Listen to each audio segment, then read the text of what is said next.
I'm Rodney Smith. This is Watch It Played. If you're one of our regular viewers, thanks for sticking with us. And if you're one of our new viewers who came on board because you wanted to see the Lord of the Rings card game being played, thanks for coming back. I'm glad I didn't scare you off of that first video. Sometimes between our gameplay videos, I'll release these discussion videos. They're a place for us to talk about news and updates related to the game we're playing or the channel in general. I'll also try to address the errors and corrections. Believe it or not, occasionally errors crop up in the gameplay and we handle that here. And then also we'll try to answer all of your questions that you guys post in the YouTube channel. If you ever have questions, post them there or send me a message through the YouTube channel or on Board Game Geek, and I'd be happy to answer them. I like to try to answer them through the video series because I figure if you're having the questions, someone else probably is too. So let's move on to news and updates. The first item, I'm sure some of you are curious, when are we going to start our Small World playthrough? That's going to be fun to do because unlike our Lord of the Rings game where I can't get the interaction with you guys playing, our Small World playthrough, I'm going to let the viewers in the YouTube channel play along with us.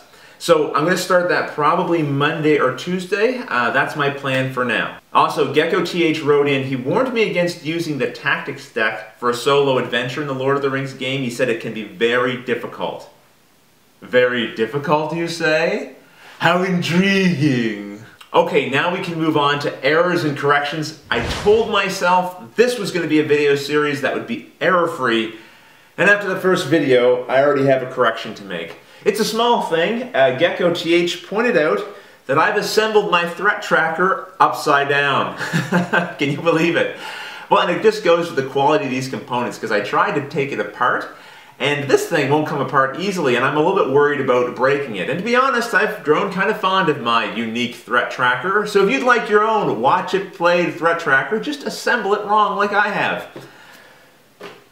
Okay, now we can move on to questions and answers. The first one comes from Thimrajuri. Sorry, I'm mangling your name. It's a long one. I apologize. Hopefully you know who you are.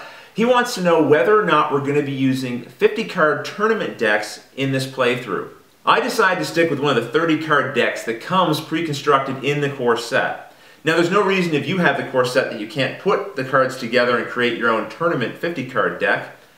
But I wanted to show you guys how the game plays right out of the box without having to fiddle around too much with deck construction. If you guys end up enjoying this playthrough, and once we kind of have the rules down, it wouldn't be hard to do a quick playthrough of a 50-card deck and maybe even mix in an adventure pack. You guys give me your feedback and we'll see what happens. The next question comes from Cartoons 80s 90s. He wants to know, since my kids won't be playing along in this video series like they have in some of my other video series, does that mean I'm going to be able to put these out a little more quickly? Well, I'd like to say yes, but I'm not sure. I am going to be starting the Small World playthrough soon, as I mentioned, so probably once that gets up, my slate's going to be pretty full anyway. My objective is to get out a new video every 48 hours, and sometimes I get them out sooner than that, but that's the target. Tiger Boy wants to know, what kind of card sleeves have we been using in the series so far? Well, I've been using the Dragon Shield clear card sleeves, but listen, game companies, if you'd like me to use your card sleeves exclusively, give me a call. Iron Syndicate wants to know, did I notice a wardrobe change in the last video? Excuse me, sir. Are you suggesting that I do not film these videos in one single error-free take? I should hope not. After all, I'm a professional. Iron Syndicate has a second question. I won't hold that first question against you. I'll answer this one as well. He wants to know how many scenarios come in the core set. Well, the core set comes with 3. The adventure packs, I believe, each come with 1.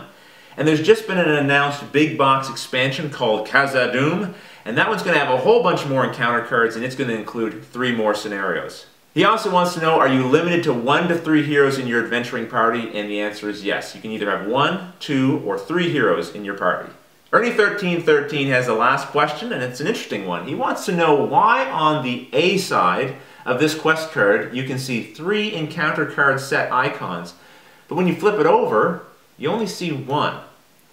I honestly can't see a reason for that. I don't know if they, for some reason, were just trying to obscure less of the artwork, or if this is the encounter card set that the whole scenario is primarily based on. I really don't know. If you guys have any ideas, send me some feedback and I'll let you guys know what I find out.